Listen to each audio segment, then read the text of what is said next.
kenapa sampai sekarang dan sampai pelantikan belum ada tindakan apapun dari kekuasaan itu sendiri. Tapi ada satu sebenarnya yang membutuhkan proses politik, jadi dia hukum dan politik berkelindan, yaitu pasal pemakzulan. Bukan hanya secara hukum, di media sosial sampai udah ada yang nyela-nyela, oh Fufu Fafa itu Roy Suryo gitu kan. Itu kecil-kecil Ibu dan Bapak, tapi nanti kita bisa tanya lagi sama Mas Roy, bagaimana peternakan buzzer itu jalan terus. Mungkin teman-teman nanti juga setelah ini gerakan memposting bukti-bukti ini. Jadi bukti-bukti sudah tidak terbantah. Yang menarik adalah pertanyaan untuk pembicara berikutnya, Mbak Bivitri sebagai pakar hukum adalah apakah dalam perspektif saya ini sebenarnya dia masuk wilayah pelanggaran etika ya. Jadi pelanggaran orang yang tidak punya kesadaran etika yang sebagai orang normal gitu. Ini orang sakit gitu. Ini orang yang seharusnya dirawat di rumah sakit jiwa. Tetapi entah kenapa Indonesia kok ya bisa gitu loh menjadikan orang ini wakil presiden. Ini betul-betul satu kecelakaan sejarah yang tidak terampunkan. Ada dua kemungkinan, mungkin Tuhan sedang memberi cobaan berat bagi kita agar Indonesia menjadi kuat nanti. Kalau sampai dia bertahan 5 tahun, berarti kita tidak bisa cobaan Tuhan itu kita tidak kuat. Jadi kita kasih target lah ya, 6 bulan maksimal lah ya.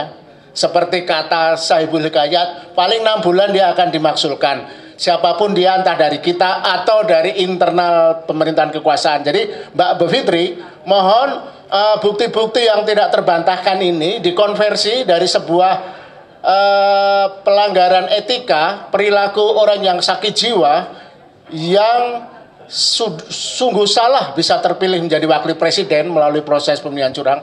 Bagaimana ini bisa diangkat menjadi kasus hukum, baik itu hukum sifatnya hukum pidana atau yang lebih tinggi konstitusi. Silakan. Baik, terima kasih. Selamat siang. Assalamualaikum warahmatullahi wabarakatuh. Menjawab pertanyaan Mas Lukas tadi, saya kira ada 4 hal yang ingin saya bicarakan ya. Yang pertama aspek hukumnya Fufu Fafa, kedua aspek hukumnya bapaknya, dan yang ketiga nanti saya kasih kerangka sedikit soal negara hukum, dan yang keempat nanti saya kasih yang agak di luar hukum tapi membuat kita agak kesulitan bergerak. Nah, jadi pertama aspek hukum Fufu Fafa. Jadi kalau persoalannya tadi sudah diurai dengan sangat baik ya. Jadi saya nggak akan mengulang. Tadi sudah banyak sekali yang ditampilkan, semua bukti dan lain sebagainya. Dan saya setuju dengan Mas Dedi bahwa pasti Pak Prabowo bukan yang nggak tahu. Ya nggak mungkin lah. Kan semua aparat negara itu lapornya kepada presiden pada akhirnya.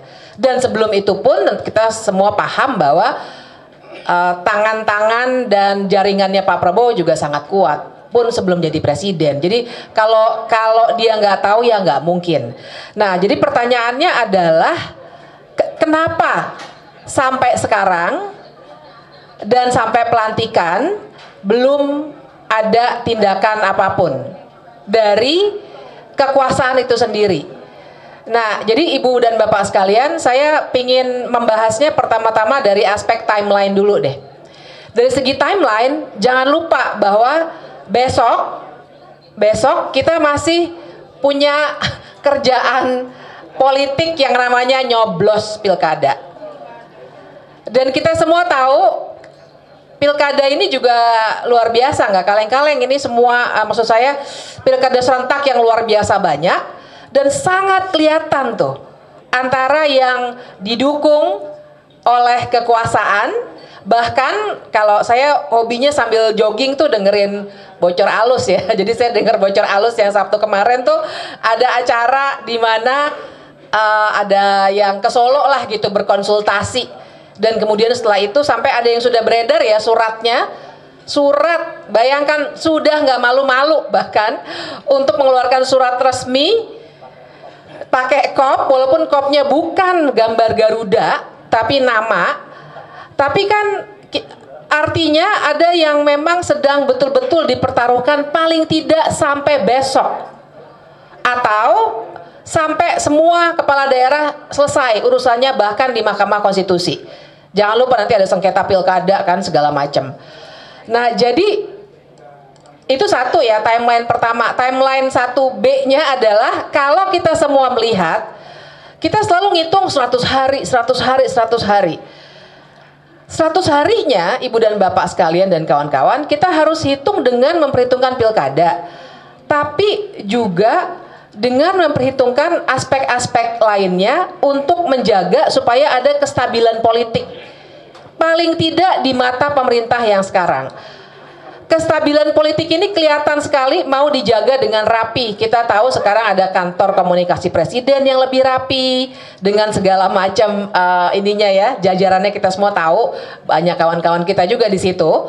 Jadi ingin dijaga betul, dan teman-teman dan ibu bapak ingat bahwa ada laporan juga bahwa ada permintaan misalnya kepada Komnas HAM, paling tidak itulah yang diberitakan oleh Tempo, meminta supaya kasusnya Cak Munir itu jangan diapa-apain dulu paling tidak sampai 100 hari.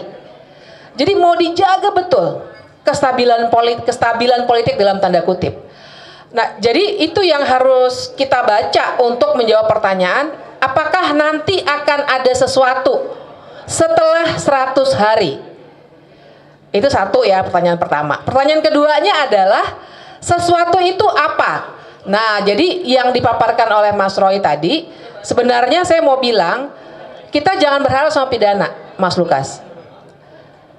Karena kalau pidana, kita mau pakai apa? Pasal apa? Penghinaan presiden. Pembuktiannya luar biasa, Ibu Bapak ngomong-ngomong soal itu ya. Saya tuh baca putusannya Bawaslu, ketawa tuh yang apa tuh bikin video tuh, katanya nggak bisa kena karena kalau dibuatnya videonya hari Minggu, katanya gitu ya. Artinya presidennya lagi nggak jadi presiden. Saya bilang sama teman-teman saya, kalau gitu kita hina-hina aja yuk. Kasarnya gitu ya, kita hina-hina aja yuk, pasal penghinaan presiden nggak bisa kena ke kita kalau hari Minggu. Karena hari Minggu dia bukan presiden. Maksudnya itu logikanya ngaco ya. Tentu saja saya nggak menyuruh orang menghina presiden, tapi logika itu kan ngaco gitu. Jadi itu ya, Ibu dan Bapak. Saya agak melenceng dikit karena saya kesel lihat putusan itu. Nah, tapi begini. Tapi begini, jadi pasal pidana menurut saya akan sangat susah untuk kita masukkan. Pasal penghinaan presiden, nanti kita harus berdebat di persoalan teknisnya. Tapi ada satu sebenarnya yang membutuhkan proses politik, jadi dia hukum dan politik berkelindan, yaitu pasal pemakzulan. Pasal pemakzulan, Ibu dan Bapak, saya sebenarnya ada satu bahan lama yang tadi saya screenshot aja, nggak usah dibagi, nggak apa-apa.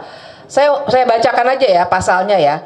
Ada pasal 7B dalam konstitusi kita yang bilang bahwa, saya bacakan aja ya Ibu Bapak ya.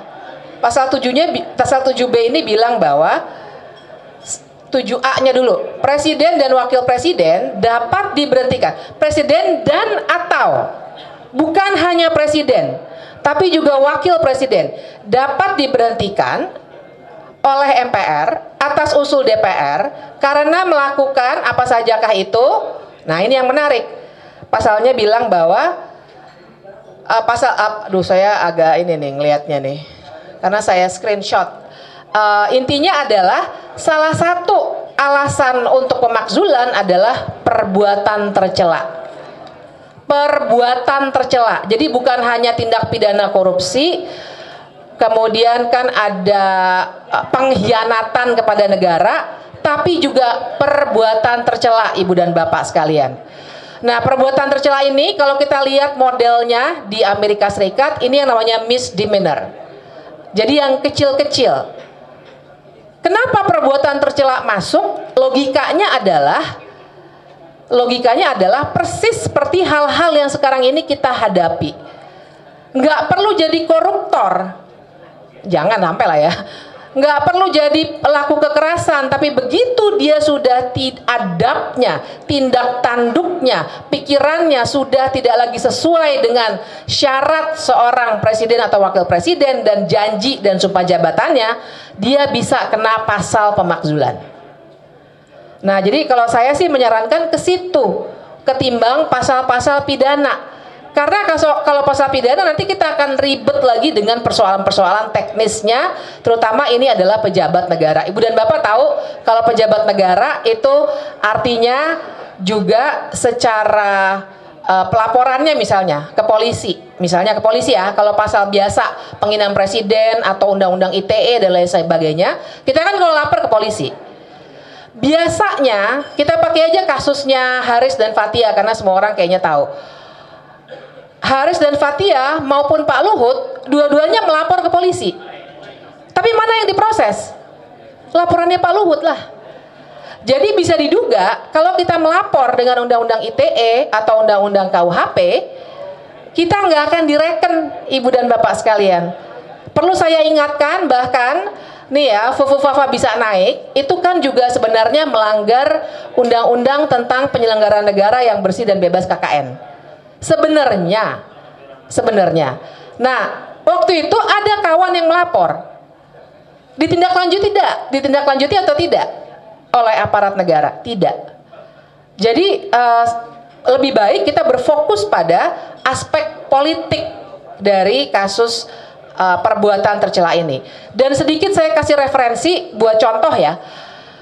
Di Amerika Serikat, misdemeanor itu ya, itu luas banget memang. Bill Gates, nah Ibu dan Bapak tahu Bill Gates, ingat ya Bill Gates ya.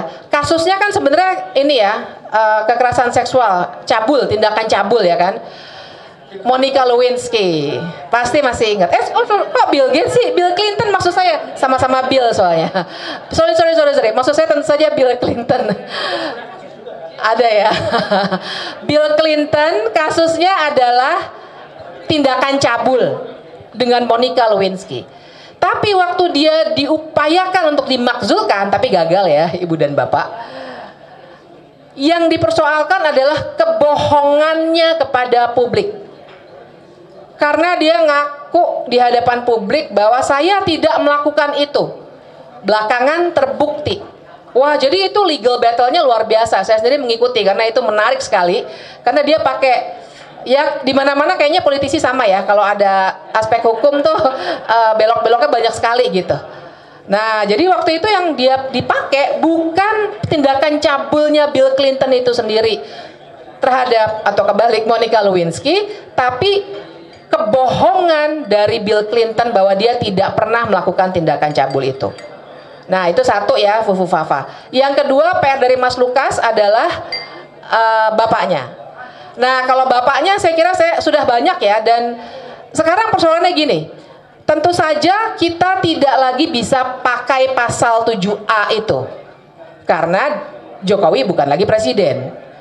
Nah, tapi saya harus bilang, kalau dia sudah tidak lagi jadi presiden, maka sesungguhnya hukum pidana maupun perdata bisa berlaku terhadap seseorang siapapun dia.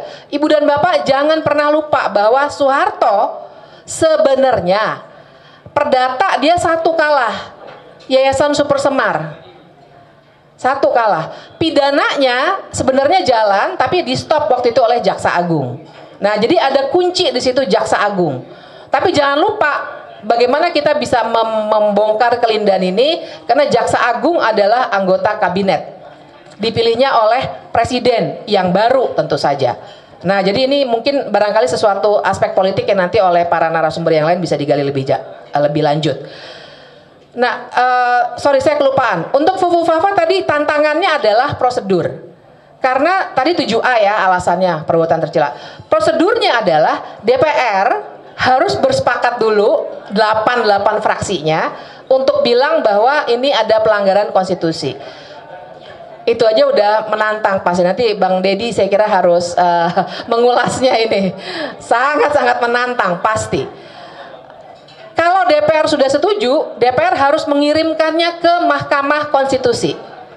Mahkamah Konstitusi akan memeriksa secara hukum. Kalau terbukti, nah mungkin nanti Mas Roy bisa dipanggil oleh Mahkamah Konstitusi, maka Mahkamah Konstitusi akan ngirim balik ke DPR, kemudian DPR bikin sidang MPR, berarti DPR-nya sekarang plus DPD.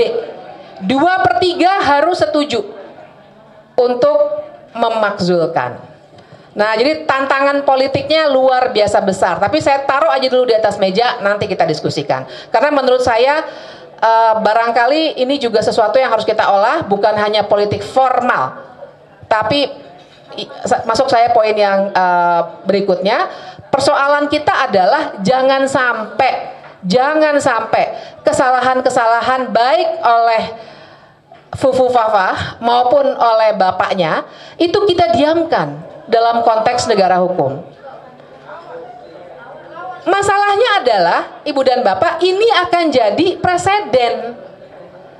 Sekarang saja bahwa Soeharto belum pernah diadili secara pidana dijadikan referensi secara salah, seakan-akan presiden kebal hukum. Padahal tadi makanya saya ingatkan, sebenarnya udah mulai, cuma di stop secara politik.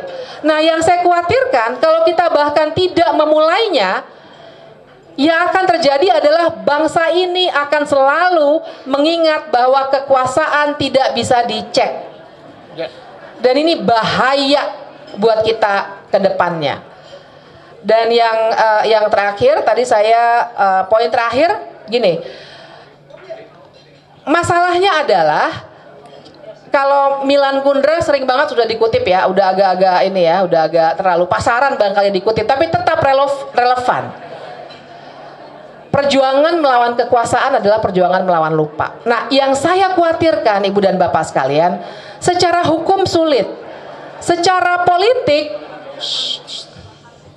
nampaknya makanan lebih menarik daripada omongan. Ya sudahlah, nggak apa-apa. Untuk yang tertarik makanan nggak apa-apa. Tapi saya mau bilang, yang saya khawatirkan kalau hal ini tidak kita narasikan terus-menerus, ini akan tenggelam. Bukan hanya secara hukum, di media sosial sampai udah ada yang nyela-nyela, oh Fufu Fafa itu Roy Suryo gitu kan. Itu kecil-kecil Ibu dan Bapak, tapi nanti kita bisa tanya lagi sama Mas Roy, bagaimana peternakan buzzer itu jalan terus. Barangkali di sini juga ada. Nah, tapi saya nggak soal kalau pada kita, saya kira kita semua udah biasa dengan itu. Persoalannya adalah sebagai bangsa.